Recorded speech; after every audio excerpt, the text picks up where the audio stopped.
And today is our work session. And I already forgot to turn on the microphone. Things are going to go great this next hour and a half. I'm going to officially call this meeting to order at 5 p.m. Let's start with roll call. Susan Cox. Thanks, Susan. Michelle Weber. Here. Don Norden. Here. Thank you, Don. Pete Knox. Here. And then Gino let us know in advance he's unable to make it this evening.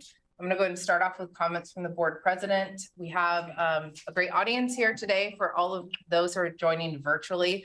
I just want to acknowledge our new incoming general manager, CEO, Jameson Otten. Jameson, do you mind just standing up and giving us all a wave real quick? I can be here. Thank you. It's some time. All right. Thank you for coming tonight, Jameson. Really quickly, I just want to acknowledge some of the board members, actually everyone here, I think we were able to attend a barbecue last week. So I wanted to say thank you to the board members who attended. We had the opportunity to interact with staff. That barbecue was to recognize the fantastic work done by LTD during the World Athletic Championships. So from the board to the staff, great job, everybody. And we've just really admired the work you put in, and please pass on the thanks to those in your department. And I'm going to turn it over to Mark for comments from the general manager.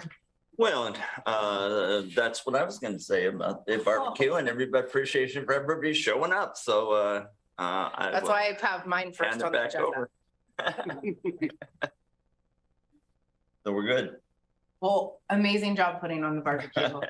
I was talking to, I think, Jake or Pat. It's just nice to not have an agenda and just the opportunity to socialize and engage with each other and learn more about the staff members. So thank you for putting that on. It's fun.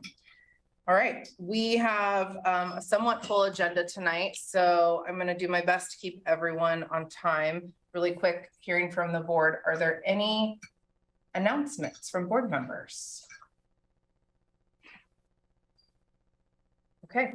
See? Things are rolling already. No additions to the agenda at this time. So Andrew, we're going to welcome you up for the moving ahead update.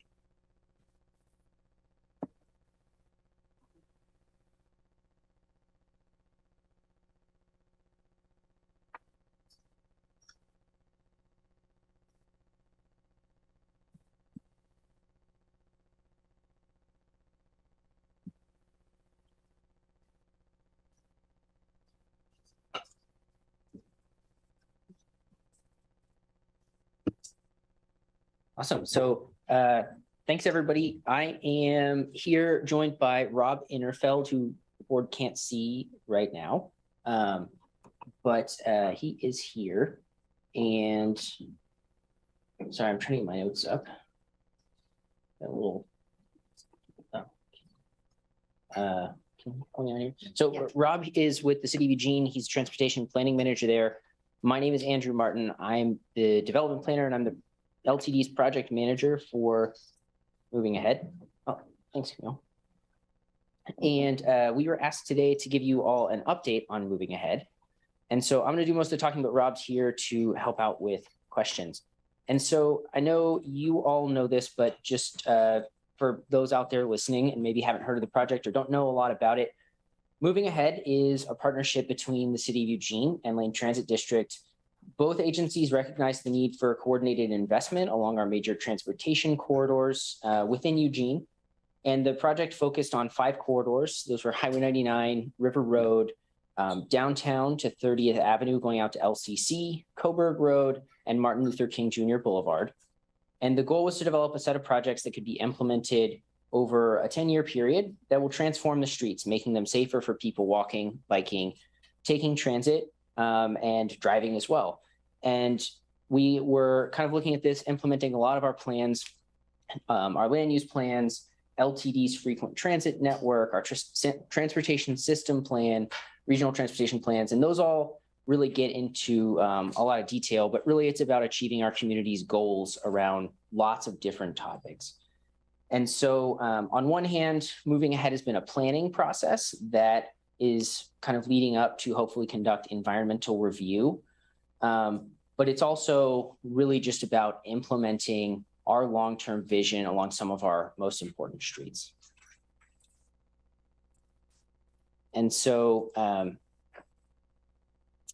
one of the major things to understand about moving ahead compared to how we've done this in the past is we really took a system level approach, both in the way we analyzed our investments and the way we're thinking about how we implement this. And so looking at 5 corridors at once, the goal was to streamline the process and figure out those big system level benefits. We also are hoping that this helps us complete our projects in a more expeditious time frame and hopefully like save some time and money. So we heard in previous projects that the community want us to limit our impacts on things like street trees, property, kind of all the negative things that can come with changing the streets, and really maximize the positive benefits. And so we started this process, and we actually had more options than usual. You might remember that we looked at enhanced corridor and MX on most of our corridors. So really giving the community a bigger range of options to look at as we go through the process. And moving ahead has been based on community engagement. We started out in 2015 holding open houses to have the community help us design what the kind of what the conceptual designs that we analyzed would look like. And we continued that community engagement throughout the whole process, holding over 22 open houses, getting over 1,000 comments from the community, and putting in lots and lots of staff time to really make those connections. And so that culminated in October 2019 with our public hearing. And then unfortunately, as we were getting ready to make the decision that you made earlier this year, we got derailed by COVID for a little bit. But you all are aware that in March of this year, both LTD's board and Eugene City Council adopted locally preferred alternatives on each of the corridors. And for those who aren't familiar with that, you all adopted enhanced corridor for Highway 99, Coburg Road, and Martin Luther King Jr. Boulevard, and MX on River Road, with no build on the 30th Avenue to LCC corridor.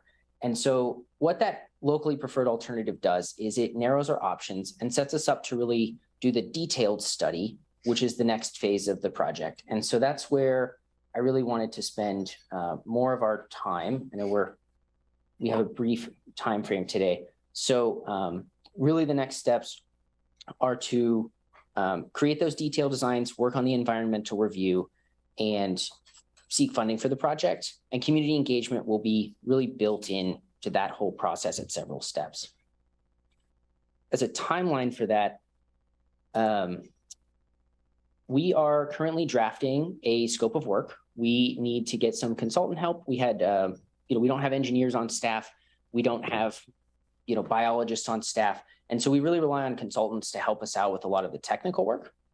And right now we are in the process of developing that scope of work, where we're going to try and procure some consultants who can help us through this next phase.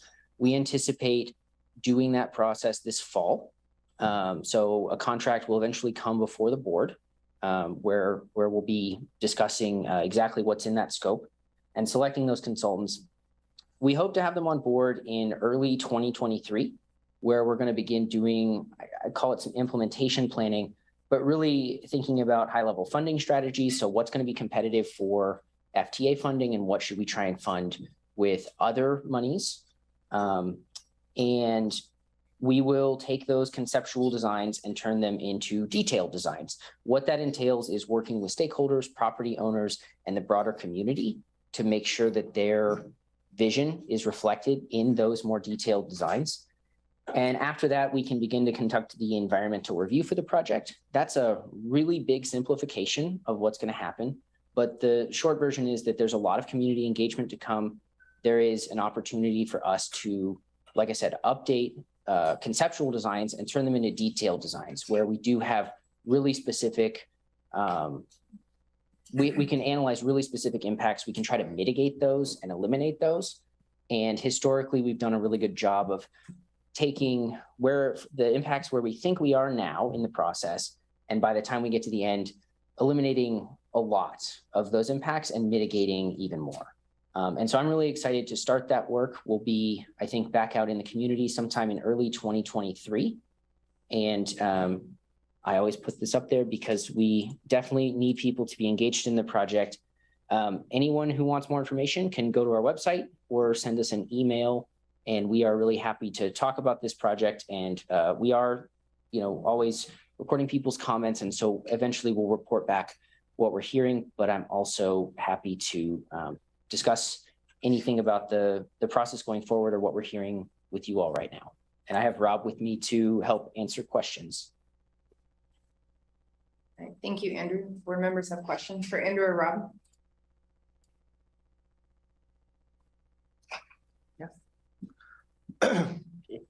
Thanks, Andrew, for your presentation. And I just want to clarify the public engagement that you're going to be doing here in 2023. Is that going to be going out into River Road and that neighborhood and doing some public forums and stuff like that? Or what shape is that going to take?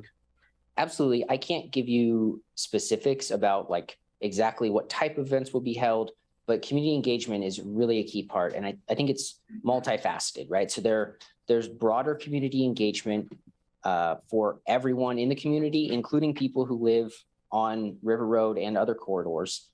And then there's also working with, I would call them stakeholders. So people who might be impacted more directly. For instance, we know that when we do these projects, sometimes we need to acquire property. We don't want to, but unfortunately, if we're going to change the way roadways work, sometimes you have to move the right-of-way line. And so we'll be working directly with people who might be impacted by that in a way that we're not working with the broader community, because we want to eliminate those impacts if we can. And if we can't, we want to mitigate them to the greatest extent possible. So there's going to be different kinds of engagement, but there will be broad community engagement as well as really specific stakeholder engagement. And we hope that it's inclusive.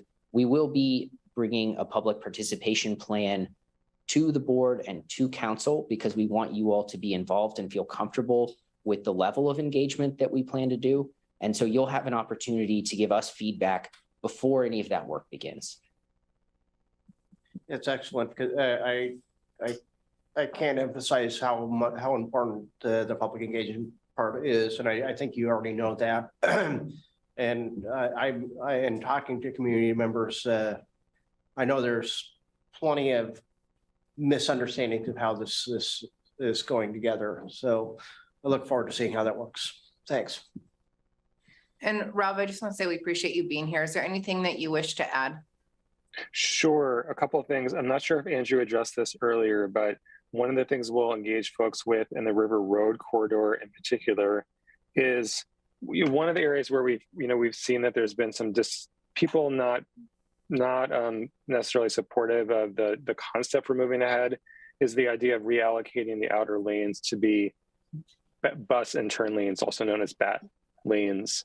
And so we're going to redo the traffic analysis so we can, with more up-to-date traffic numbers, to just make sure that that supports the reallocation but the analysis we've done so far shows that the traffic will still flow almost as well as it does now by taking the outer lanes and making them into BAT lanes. And we can go into more detail at another time, but there's a lot of benefits in terms of safety that would go along with making that change. And so we're also going to look at doing something called micro simulation, which is an basically showing people a cartoon of how the traffic will flow on River Road with different lane configurations. So again, that's helping people get an understanding of how will this road function with the basic design concept that's proposed for Lower River Road of having the outer lanes be BAT lanes. The other thing I just want to let the LTD board know is that the city of Eugene is working on a grant application for a new federal grant program called Safe Streets and Roads for All to implement some of the non-public transportation elements of of moving ahead on River Road. So this includes enhanced pedestrian crossings, also upgrading the existing pedestrian crossings and making the new enhanced pedestrian crossings pedestrian signals rather than the flashing beacons that we have now.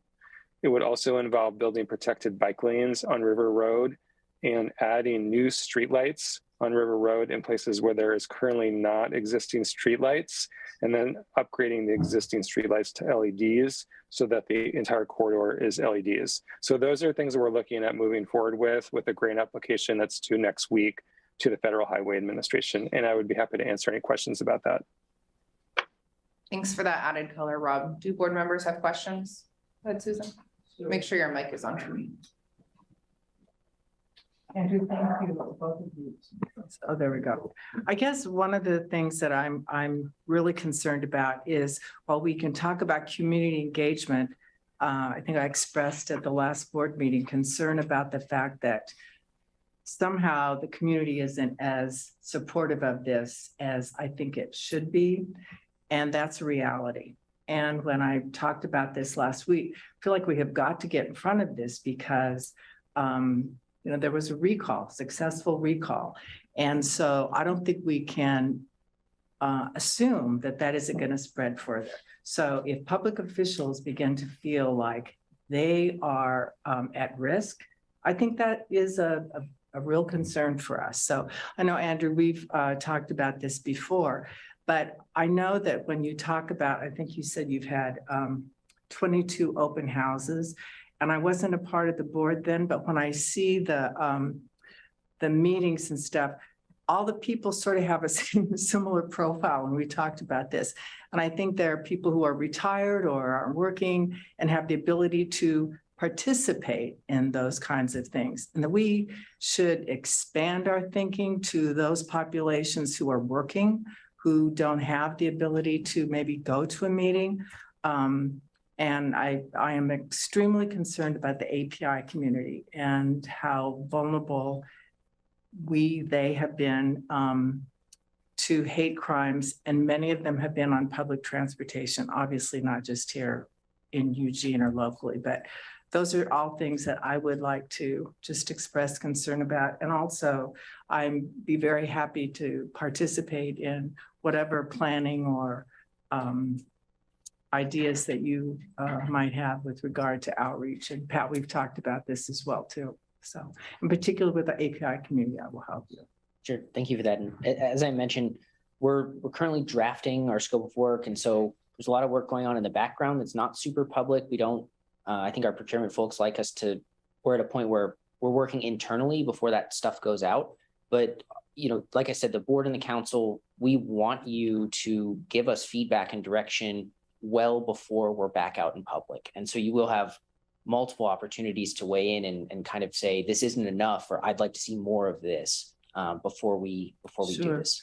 Is it a possibility for us to, I'm offering to be engaged as part of the planning if that's all appropriate or helpful, because when you say you're not doing this in public, and I can understand, wanting to make a plan and be strategic about it, not have that something that everybody responds to. But I'm hoping that some of the meetings or town halls, some things that not just the staff are having to engage in, but that you bring other people along to help too, community leaders, board members, so that you're not bearing the responsibility of having to provide all the support from the community. So. And Andrew, I just want to recognize, I know this is a big topic and we don't have a lot of time on it today. So Mark, can you just let the board know what are next steps for communication? How do we keep this discussion going? Again, yeah, we'll, as Andrew said, there's a lot of work going on behind the scenes, and they're just kind of putting together the plans now. And at the appropriate times, they'll include board members to, weigh in how we're doing, and is there things that we're missing that you're saying? And so we'll make sure that you're included along the way for sure. But I guess that's part of my concern. It's the, as you said, there's a lot of things going on behind the scenes. But I think that's one of the things that community is concerned about, is that it's behind the scenes. Oh, okay. They get paid for doing that, right? That's their profession. And so, they can't do all of their work, I guess, in public, right? Of course. And so I'm trying to figure out the balance that you're looking for here, and we'll do our best to try to come in that.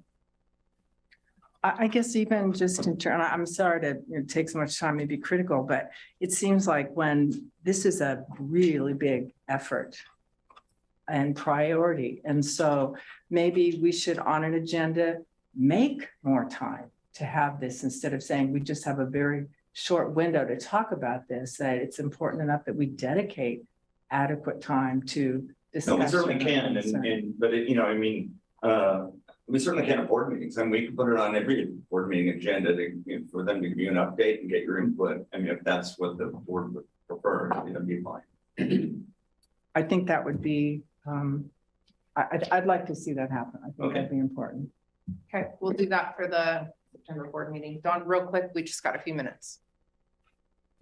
Well, I'll try to be real quick, but I mean, we have our public information officer and the district communicates in the way that the district can. But as individual board members, we have an opportunity to engage in the greater discussion. I think Rob Zako here understands clearly, that West 11th problem. We had to get in front of that. And a lot of these people are the same players who are giving us this negative feedback.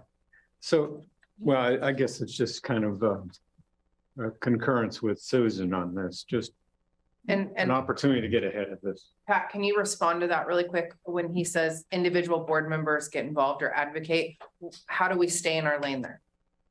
I think the most important thing is to understand that when you, and I'm sure you all do, when you send out an email using an LTD address, or you use letterhead, you are actually end up speaking on behalf of the district, whether you intend to or not, or whether it's your personal opinion. I think one of the most valuable things you can do is for us is we move forward is also to share information that represents your sub-district with us. I think that's pretty key going forward. But in terms of expressing some of the your own opinion about something, then that has to be your own opinion and not representative of what the district is. You have to stay pretty tight on to what the board decides is policy and direction. I guess one of the questions, I recently wrote a letter to the Register Guard. It wasn't published, but it was in support of Claire. Sure. Well, not so much, more identifying Claire as a valuable member of our community and, this Moving Ahead project and all that, and referencing Caitlin's article that, describing moving ahead and all that. And at the end, I kind of identified myself as a board member for this district. Now, as my letter went out, it wasn't as a information from the district, but from a personal person, but identifying myself with that way. And that's, I guess, a concern of how closely do we identify that if we're publishing something in the. Yeah, well, I think it was smart that you did that because you were transparent with the editor, right? Brendan O'Meara, who edits that part of the paper. You were transparent with him that you were an appointed member of the board by the governor. That has a huge stake, obviously, in moving ahead. So I think it's important to do that. But I think that you've got to be careful. It's like when some people make political contributions to candidates and some of that, so you're walking a real fine line.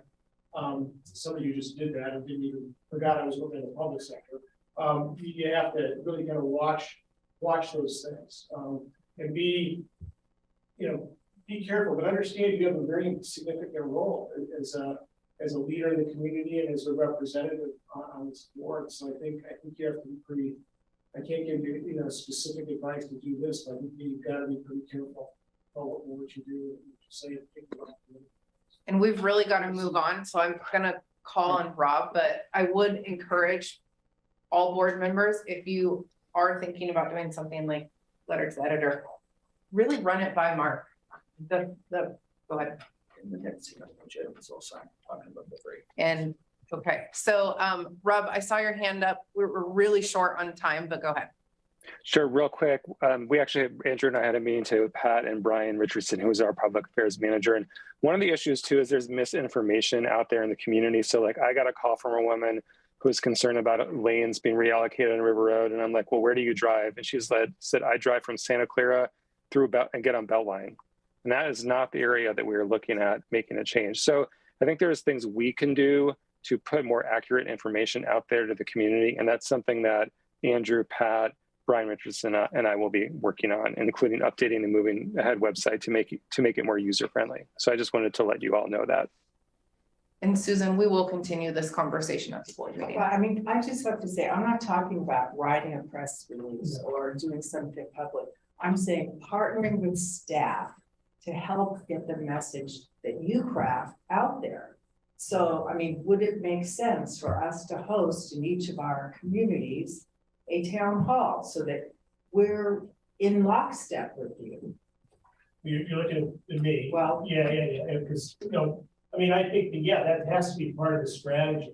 And it's important for you to engage with your sub-districts too. I mean, that helps. The town hall will help with that. But in this particular case, with what Andrew is talking about, I don't know, I'd say, I've talked to a public engagement firm, but I've got to believe there's going to be town hall meetings several times along River Road that will be outside of the normal Santa Clara River Road Community Organization meetings. So that we can capture those folks and give an opportunity to those folks at work that have got childcare issues and other things that they can't get to a regular meeting. But I'm absolutely, I mean, I think I can say this, I'm absolutely committed to make sure that happens. But yeah, I think that's a good thing. Yes. You've been helpful already with some of the things we've worked on. So we do need to move on. So Andrew and Rob, I want to thank you for this. Once again, recognizing how important this discussion is to the board, and we will continue this at the board meeting in a few weeks. Rob, we appreciate you being here this evening. Sure. Thanks. Bye-bye.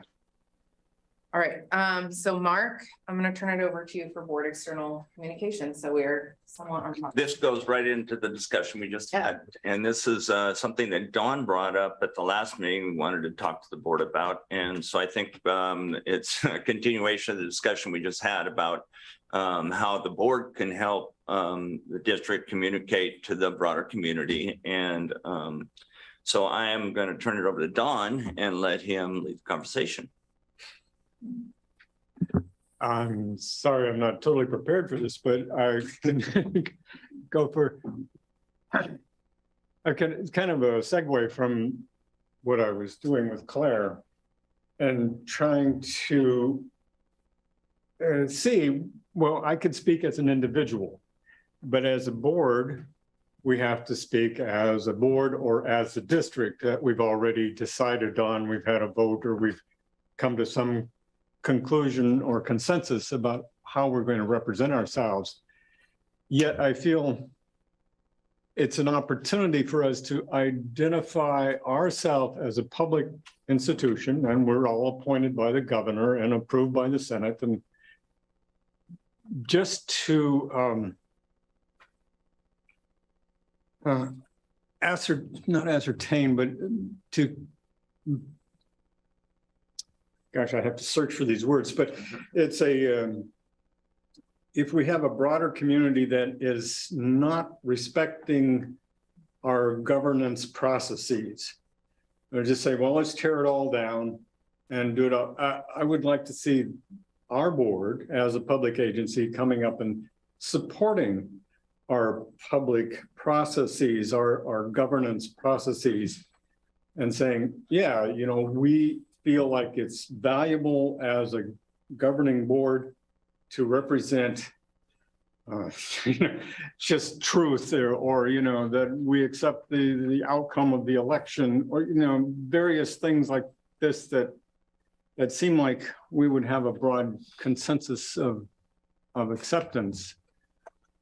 And yet, as an individual, I can say that, but as a board, we'd have to say, yes, we accept that the governance policies and the way we're established and our bylaws and the way we're appointed by the Senate and the governor and all that is acceptable. And this is the way we operate and we believe that. So I guess that's not very succinct or understand, but I think I'm getting to the point. What's your ask? Will you clarify that to us? Say that again? Oh, what's your ask, or are you looking Okay, for board I guess the feedback? ask would be that the board engage in that subject of declaring that the LTD board accepts our governance processes. And just make a statement out there to the general public saying, this is what this public agency is accepting. And, you know, it's just what we've accepted all of our lives. And this is the way we've expected our governments to work, but now it's being questioned. And I'd rather have an opportunity to come up and say, well, this is the support of that idea, not things like, well, let's tear it down and just, you know, see what comes after that. Thoughts, Michelle, Susan, Pete? Oops, sorry. I'm not 100% sure I'm understanding what we're trying to,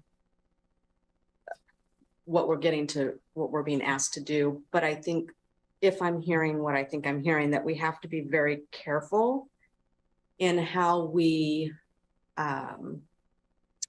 involve ourselves in some of those more political things that are happening around us. We're you know, we're sitting here not just for a specific demographic, but the entire demographic of Lane County. And I think we need to be very careful in We have to be Switzerland. we have to be very careful in how we engage in that area. I personally would not feel comfortable putting the entire board in a position like that. I think as individuals, we have a right to our thoughts and our opinions, and we can certainly make sure and be very clear that those are our own individual thoughts and opinions. But as a board, I kind of think we need to steer away from that one. Susan, thoughts?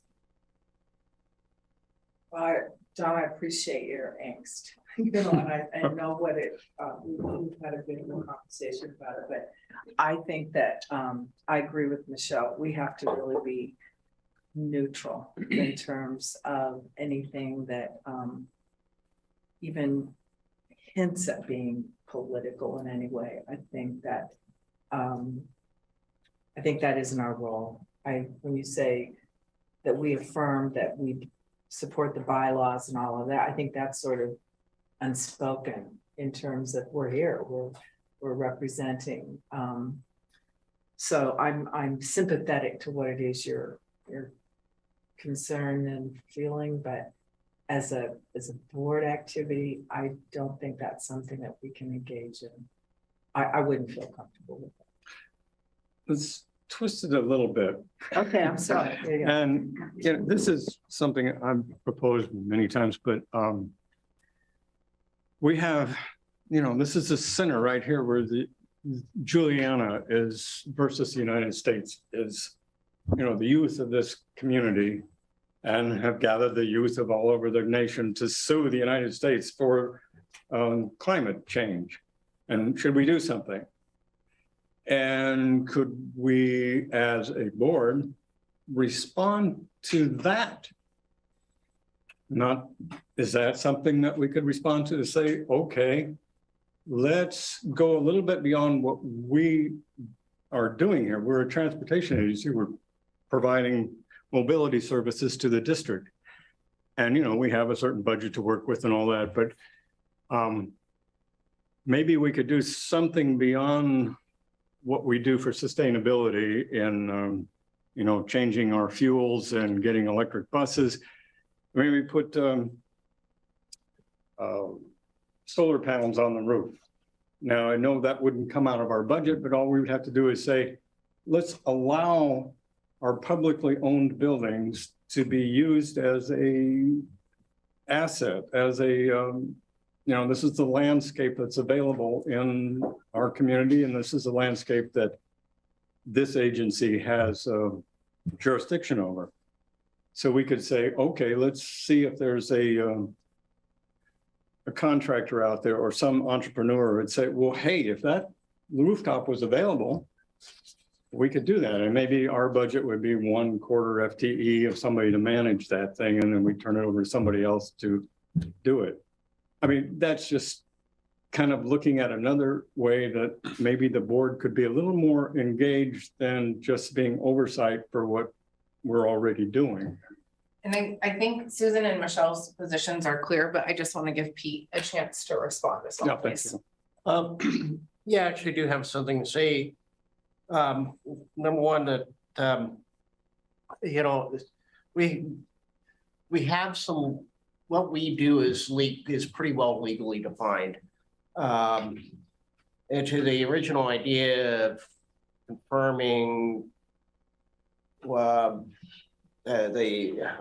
part of this, that we're part of the system, you know, we do that every day. Or whenever we walk into this room and we pass policies that to help staff do their job better, we're contributing to the system.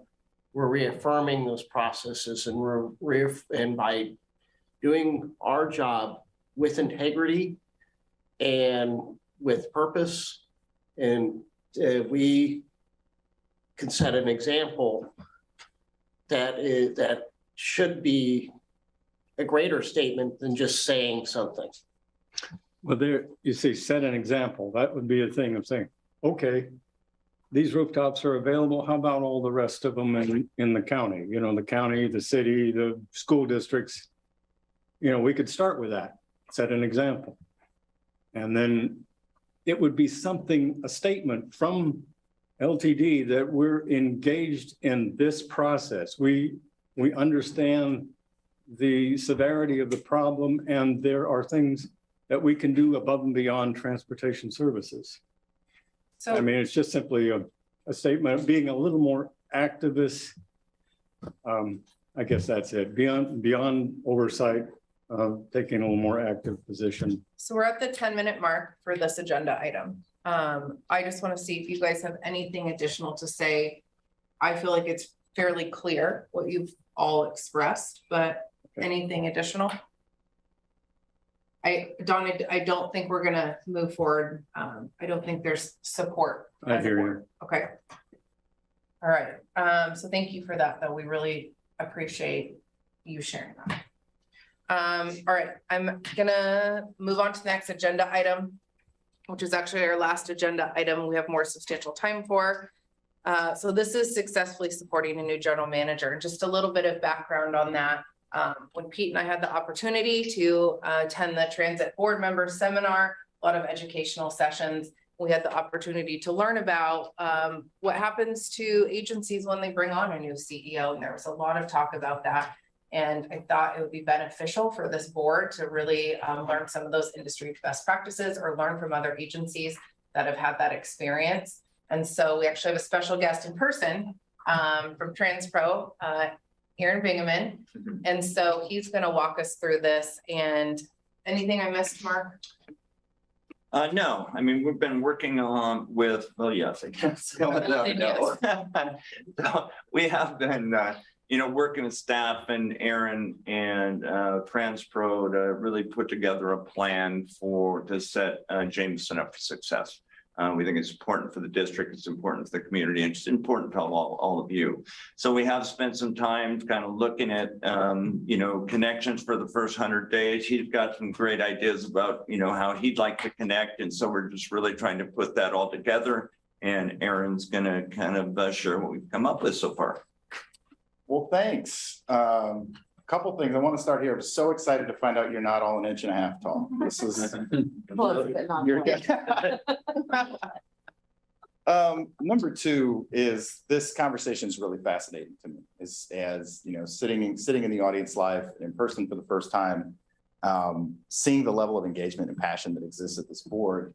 I hope that your community really appreciates what they have in terms of the members that represent their sub-districts and at this board, and that, we're not always going to agree, right? We're not always going to get what we want, but that there's this very sincere intent to do well. And that's what I observed in the last couple conversations. And I think that, the third thing is that we didn't necessarily say it, But something I heard is an inherent alignment and appreciation for what you've already identified as your priorities in your strategic business plan. And so thinking about, Don, Mr. Norton, your passion around climate and the environment, right? Climate impact is one of our most important things. Community value and developing a robust community engagement strategy is tied to one of those most important things. And so I think that, you're all operating in alignment with those things that you've already identified as critical priorities for the organization. So that excites me as your friend and advisor, I guess I get to call myself that. And so that was really compelling to me. And I think there's a place where these things fit into this conversation we're about to have, how we set our new CEO up for success, how we set the organization up for success, how do we set up a new board? And we're going to have 3 new faces at the table really soon, and making sure that we fold them into the culture and the values of the organization in a way that we continue to build on this momentum. So that's the spirit of what I've been invited to deal with you all about. Camille's my clicker. I've really moved up. I usually have to click myself. Anything else you want to add, Madam Chair? This is your whole slide, one whole slide. Just I appreciate that. You only have 30 seconds though. Oh, wow. You want to do my job the rest of the meeting? Yeah. That'd be great.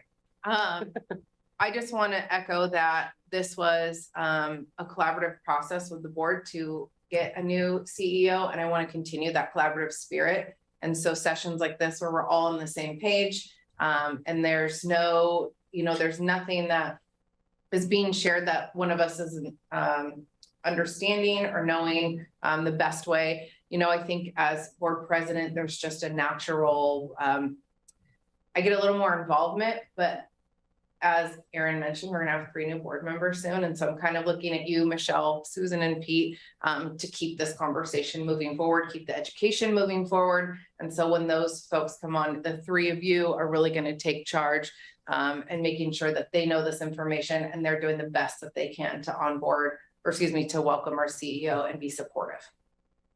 Thank you.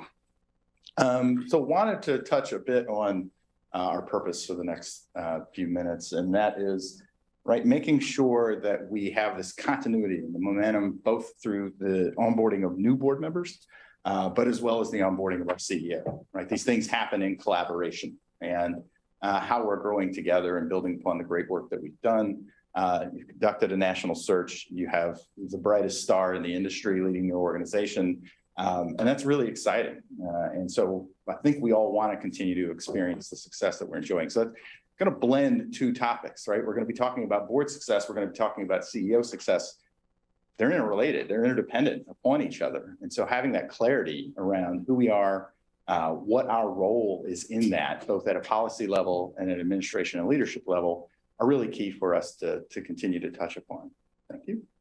So I wanted to start with a question, actually. I wanted to hear your voices. And that question is, this is for the board, all right?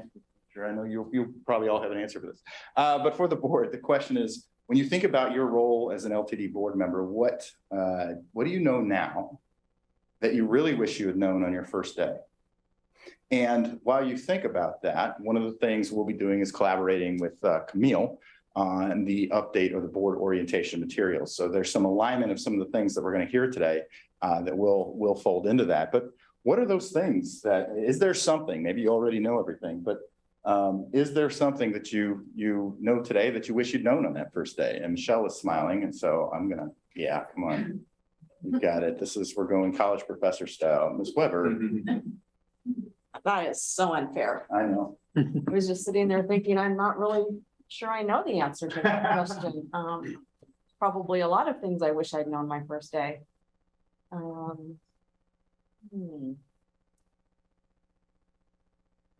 think this is a tough one because when I joined the board, I joined a virtual meeting environment, an environment where we weren't coming into the building and meeting staff and engaging and having conversations and getting to know each other. So I think it's more about not what I wish I had known, but what I'd been able to do on my first day. Like I wish I could have come into the building and met people and engaged in that way. So I think for me, you know, just in the last couple of meetings, coming into the building and seeing faces and not just little blips on a screen has been very, just feels a lot better. Thanks. Others, what do you wish you'd known on your first day as a board member? That John, you know today? remember 8 years ago? I kind of do the full circle, because even before I joined the board, I spoke to the board as one of the people who comes in. And I asked about, look at these roofs, we could have solar panels on them. So here I am, 8 years later, I can say, well, it still doesn't work here. You don't have much personal power in the board. You know, you're one member of this whole set. And there's very little that an individual board member can actually do as an individual. So if you're more articulate than someone, or more persuasive, perhaps. I captured that as we are one member of a team, right? We're Yeah. working as a body. Is you okay with that recapturing? Sure. All right, very good. Thank you for that. Others? Ms. Vargas? Time commitment. I think that in order to be a successful board member, you need to invest. And as going back to what Michelle said, you know, building relationships, meeting the staff members, listening to staff members, understanding the needs, and then of course, engaging with constituents. And so this quickly can take a lot of time, and it's great because it becomes a passion, but I think learning how to best utilize and leverage time so that you're an effective board member.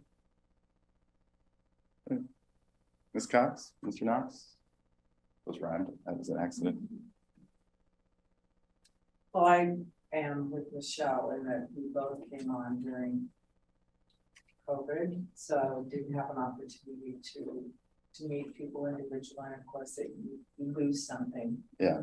But it isn't face to face. So I think that's a given. But I guess one of the things that maybe this isn't what I wish I'd known the first day, but something that I wish for now is that to be able to go a little deeper as a board member and see, get to know sort of the people who are out in the field. We get to meet with the directors and see the leadership, and that's important, of course. But I also think that I think those people who are in the trenches, so to speak, I value being able to have some interface with them too. I know we're busy and lots of other things going on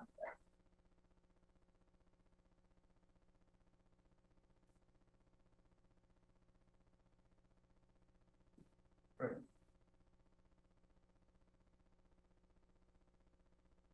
Mr. Knox?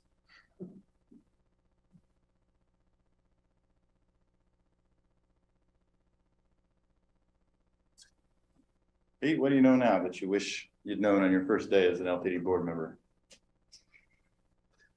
Hard to add more to what that's already been said, but I will say the thing that kind of surprised me the most, you know, I've you know, I had been on the active transportation committee for the city of Eugene. I've been on nonprofit boards and stuff like that. So coming into this, which is my first public agency board, as it were, but I thought I understood transportation policy, and then I got on this board, and the first few months I felt like I was just, you know, constantly learning and trying to get myself to a point where I thought I knew enough to be effective as a board member.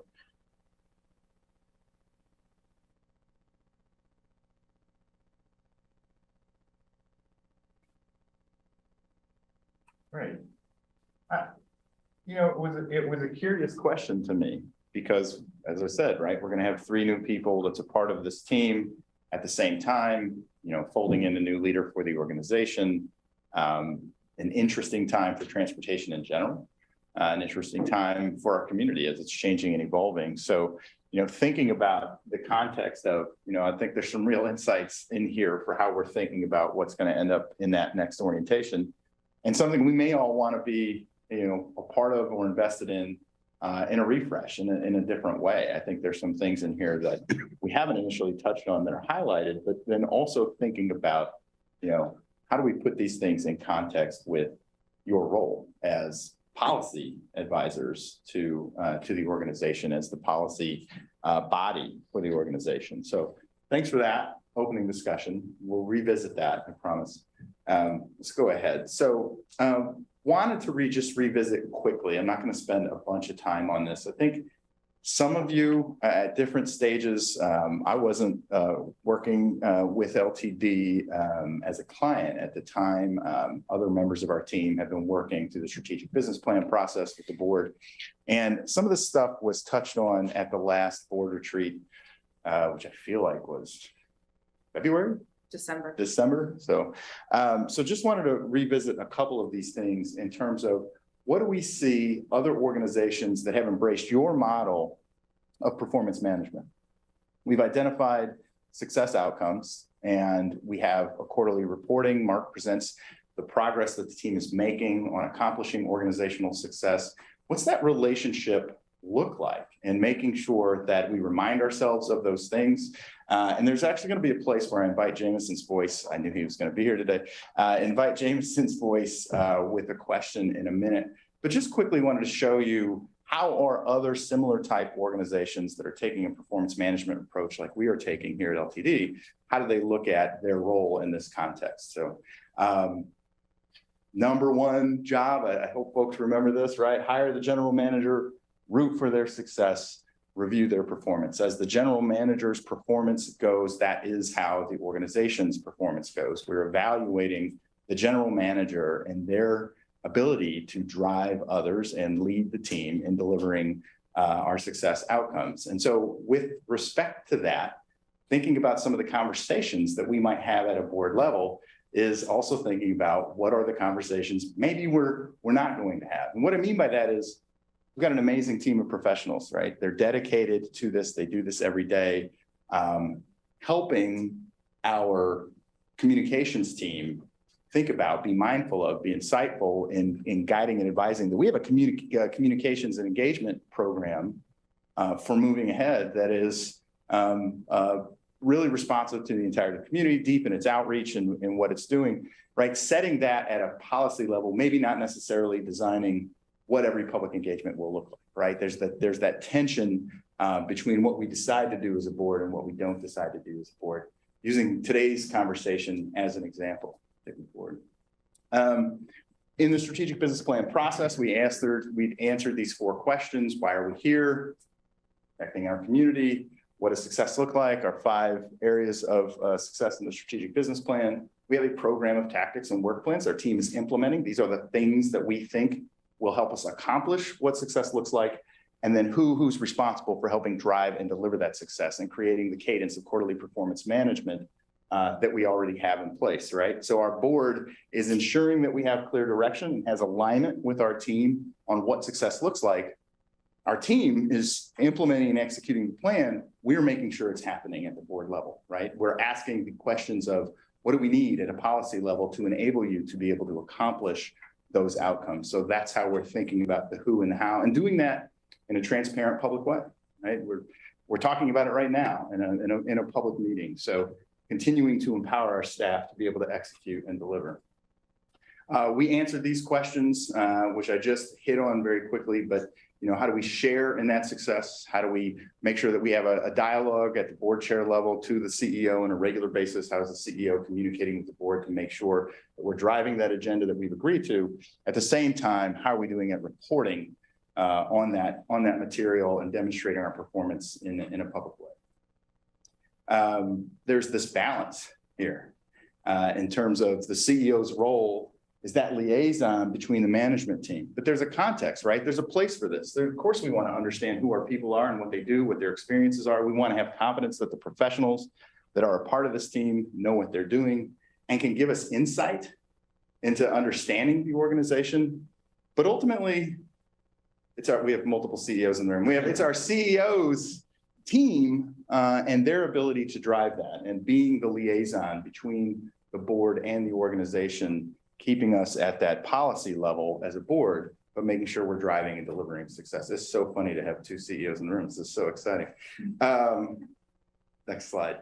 And then broken down a little bit further, right? So then thinking about the general manager's responsibility in this, preparing and presenting our outcomes on an annual basis, using our metrics, KPIs, key performance indicators, preparing and sharing the work that we're doing on the activities and working through their self-evaluation as CEO.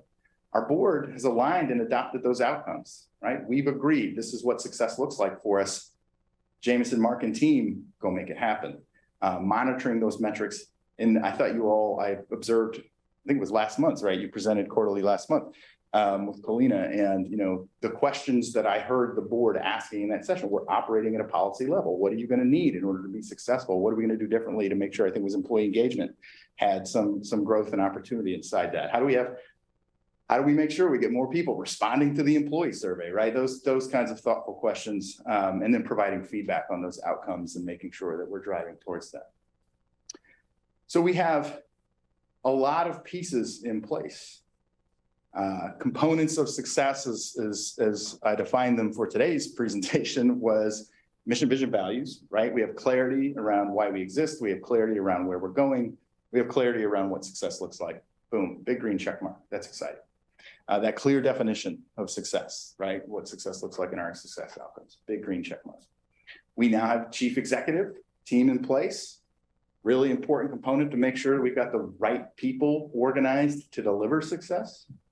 And then last but not least, that policy level, that policy leadership of board of directors. Great board today.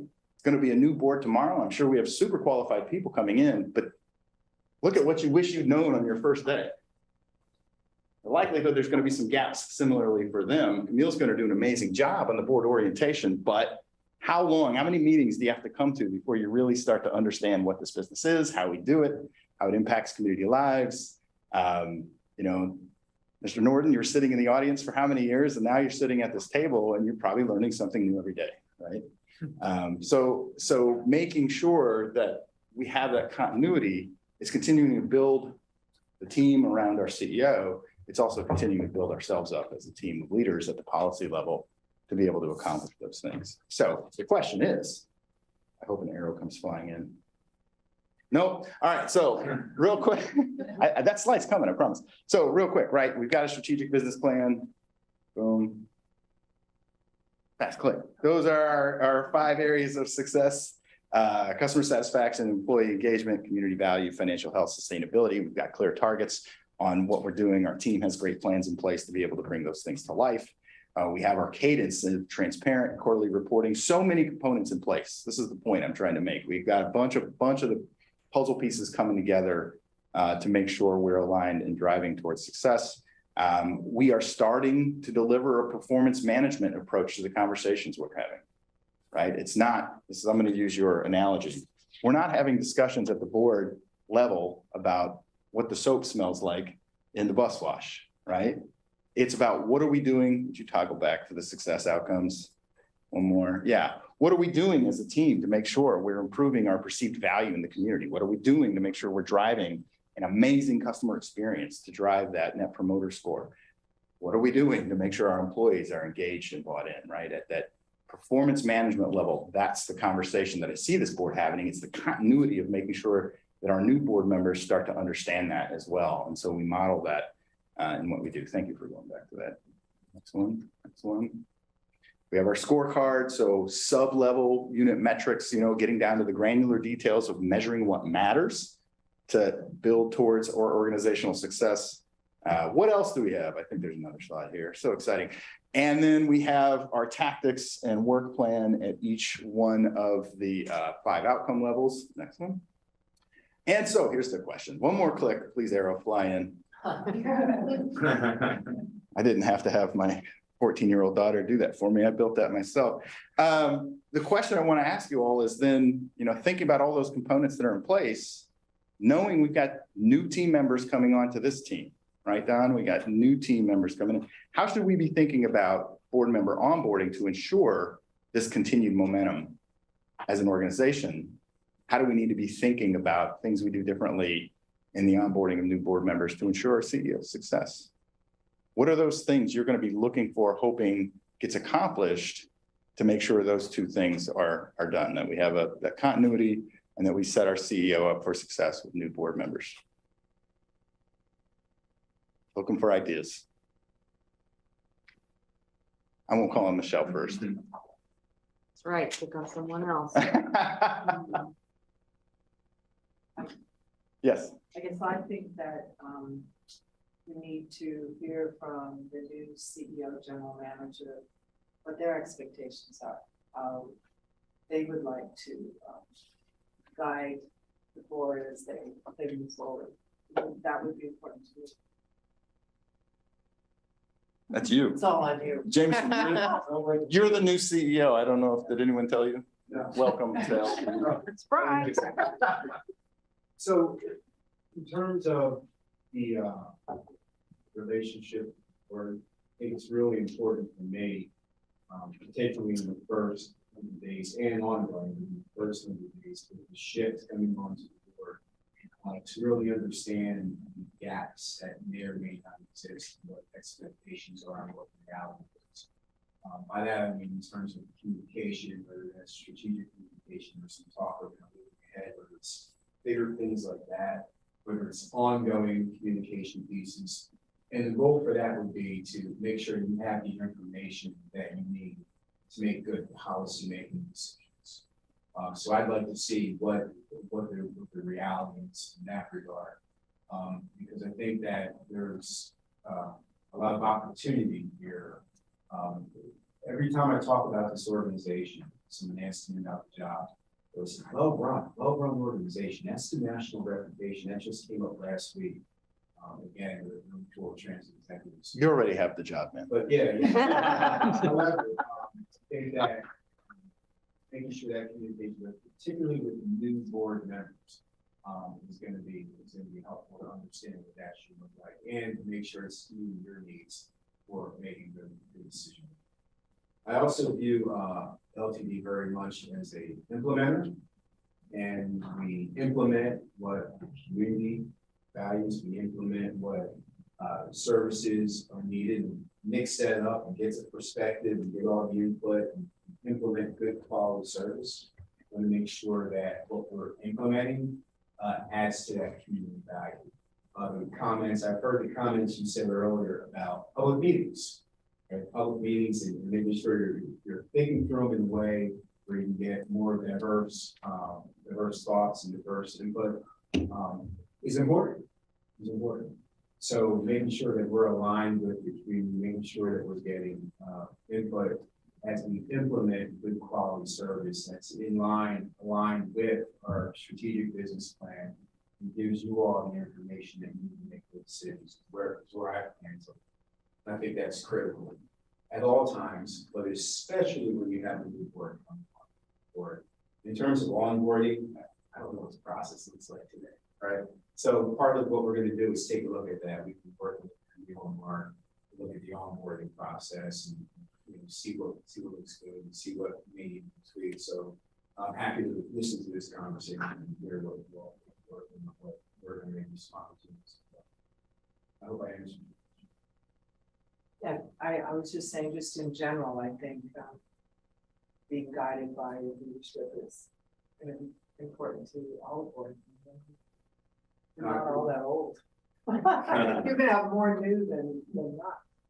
No, I get it, and I think that's where it's really critical to make sure that the communication cadence is proper, and the content is enough for folks to make good decisions, not overwhelmed, but be able to make good decisions, and so that when you're out in the community, you're told confident. Thanks. Great question. I think I'll share the observation. You can decide whether or not you want me to let me to write it down on the board. But I think there is clearly some importance around, tied to the strategic communications, tied to the conversation that we had for 25 minutes before I got to come up here, is making sure we're speaking with one voice, right? We have a period. And then November, what's your first day? 4, 9, 7? November 7, I don't know what Mondays are. November 7, and then the 100 days after, so there's going to be a real temptation, right, to want to be everywhere. And, we just heard a number of things that we want to get accomplished early in that. So, I mean, I think that there's definite value in clarity around what does speaking with one voice mean. I think that still needs to be defined a little bit. But, if you're comfortable with me writing that down, I'd like to, encourage that as a component of how we need to be thinking about this continuity. No one's saying no. All right. People are nodding. All right. Go for it. That is consent.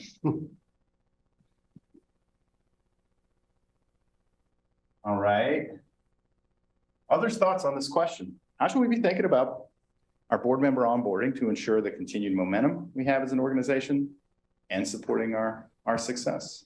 Erin, can you go back to when we as a board identified who we wanted as a leader? What were we looking for? I'm going back to what Susan said, where we would like a strong direction from our leader. We want someone who's a captain of a ship. And so can you? Yeah, thanks for that. So if I remember correctly, when we did that process, we had that board workshop, we did the predictive index, job profile, did a bunch of listening throughout the community. So things that emerged was great leader. Number one, a great leader. Transit was a nice to have. Wasn't necessarily we needed a transit leader. Number two, somebody who is values communication at a strategic level, but also values communication within our community. I feel like there was a third item around empathy, an empathetic leader. Somebody that can connect with people throughout the line, throughout the organization, and in the community. Those are the top three that emerged for me. Are there others you were thinking of that I didn't No, say? I think you covered it. I think for some of us on this board that were here when AJ was here, there was times that the board were looking for direction and that wasn't always met. And so just being really clear with Jameson that, when the board is looking for direction, because as a newer board member, they're not transit experts. And so they're going to be looking for your voice, looking for your expertise, and just being aware of that. I guess I feel like one of the board's responsibility is to be the, I guess earlier, one of the slides said something about the cheerleader or something in that vein, but that we are the, part of our responsibility is to ensure the success of the CEO and the organization. And so that's why I'm saying, to me, I feel like the more we know, and I'm not talking about down the weeds of what the staff are being paid, and I'm going to talk about that, but to be able to have your back so that when there is a criticism or something, we know well enough, at least enough the components to be able to say, no, that's what we want. That's what the direction or the agreement is in. And I guess I see that as one of the responsibilities that we have. So we go out into the world, that we're all in lockstep. But that means that we get to have opportunities to discuss and come to those decisions. Yeah. It's right. This is TBD, to be defined, but to know enough is kind of how I phrase that, to effectively support the CEO and be their cheerleader. Yeah, that's good. And that's attention. We'll figure that out. We'll learn that out a little bit together. I think we've started to learn that with Mark. Any other thoughts on that question before we advance? Let's go ahead, please. So, this is a picture of Jameson's life for the next 163 days. All right. This is not everything that's going to happen. Anyone moved cities for a job before? Yeah, sucks, right? I mean, it's good. It's exciting. You're going to a new place. So. But he's got a job to finish out in his current role. He wants to leave well, and they always remember how you leave. He's got to say goodbye to, I don't know if you guys know this, but he's like a celebrity in Kansas City. You can't go anywhere without anybody knowing him. A million people to say goodbye to, but also then figuring out temporary housing, figure out permanent housing, finding a new house, settling kids. The APT annual meeting, right? The industry's premier event is coming up. And then initiating engagement with LTD, showing up today, starting to build relationships with individual board members, starting to build teams, right? So all that stuff is happening even before he starts. And then I think he's communicated, right? Some expectation to have a little bit of time that first 100 days to understand the organization. What does my team look like? Are we aligned to achieve organizational success? Of course, in addition to all the personal stuff, right? So one of the things that I think we wanted to make sure we don't do as a team is overcommit him within these next 63 days, right? We placed a value. The second most important thing that I shared in thinking back on what did we value is a great communicator and somebody that's going to be a part of this community and be invested in this community. But then to want to be out there and meet all of these people, that stuff's going to happen, right? I think we understand that. So I actually have a question for Jameson. Take me forward, please. Jameson, it's a moment of vulnerability. If you need tissues, let me know. When you think about your onboarding, then at the same time, we're bringing on new board members to this team. What, if anything, keeps you up at night? So the thing that I think about a lot, again, is new board members coming on board, making sure they have enough information, have the right information, so that we're functioning cohesively in line. I think after that, it's really getting to understand the culture here. How are we delivering services? What is the employee morale? Who's on the team? Is the team structured properly to deliver on what we're tasked to deliver? So really, it's those two pieces. Getting out in the community is going to happen. We're putting together a short list of what communication plan. But I think in the first 163 days is really understanding the organization, how it really functions, the folks stuff, and then making sure that we're feeding and caring for these organizations.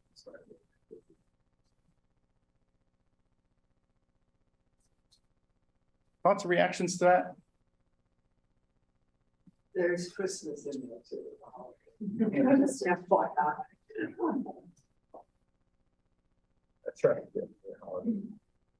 You said, sorry, I got new board onboarding, learning the culture. Are we organized to deliver success and initiating communication, right? Yeah.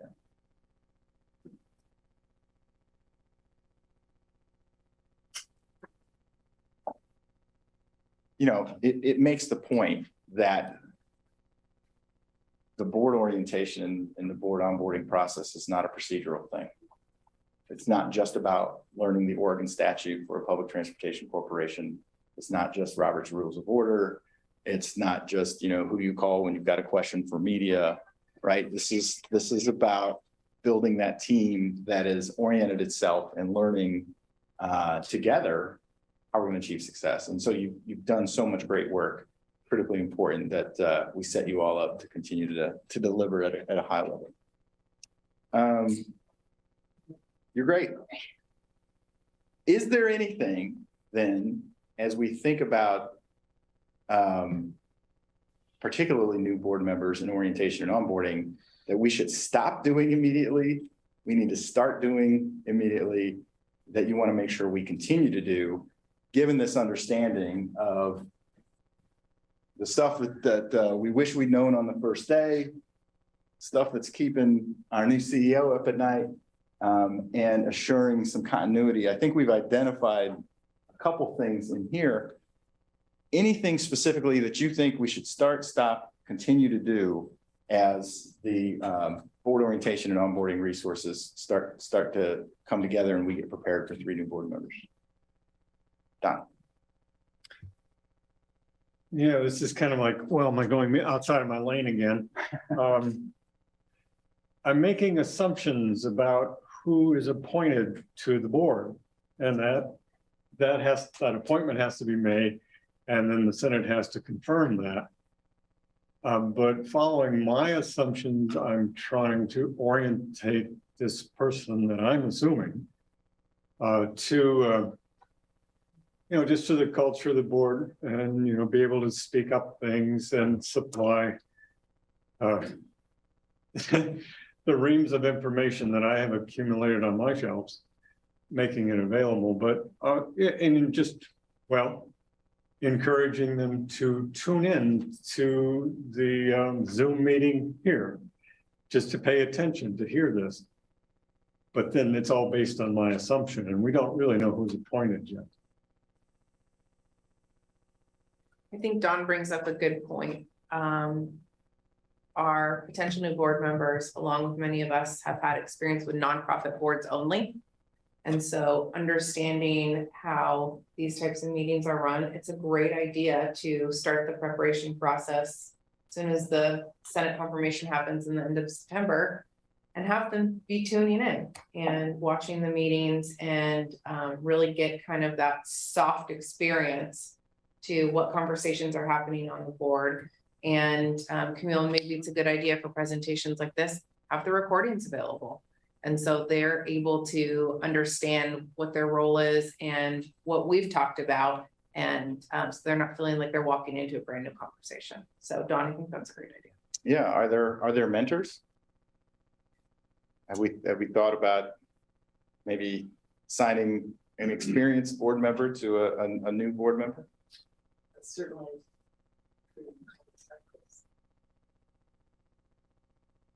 I think one thing that would have been helpful to me, I think it would be helpful in an ongoing way, and that's to hear from some of the community leaders and different people that we represent. How do they feel like we're doing?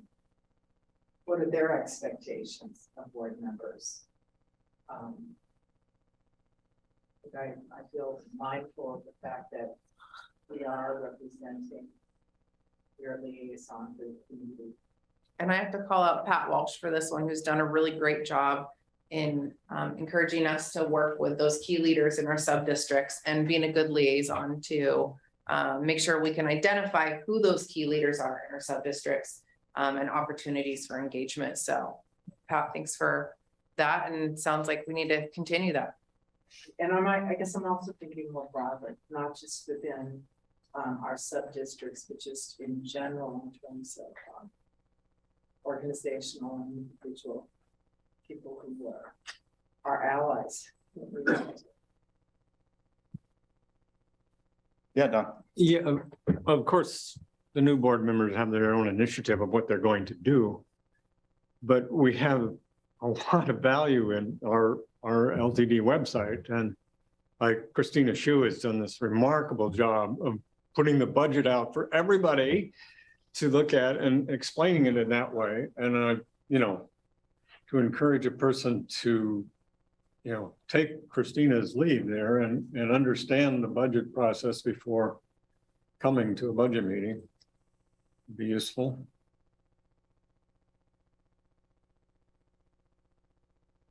Great. Invite Mark or Jameson's voice here as well. Mark, I'm a little bit more informed perhaps on previous board orientation and things like that, things that you think about from we should start, stop, continue doing. Yeah, I mean, it's difficult for board members. I mean, it's not their jobs and run a transit agency. So, having enough information where they understand what we do and why we do it, and that's where the, our mission, vision, and values come into play. That's what they should focus on. The day-to-day things is certainly the CEO and the staff's job, and that's what we focus on. And so making sure that they, can understand that, but also as far as an orientation goes, we have put together synopsis of each department, what their roles are, what they do, And certainly, we're open to, board questions as far as, staff and what they do and why they do it. So, we'll just continue to have that open dialogue, so. Any other thoughts, comments on this? Things we need to stop, continue to ensure that continuity that we have in place? I think I would just say on the topic of the new members coming on, they have varying degrees of experience with nonprofit and public boards.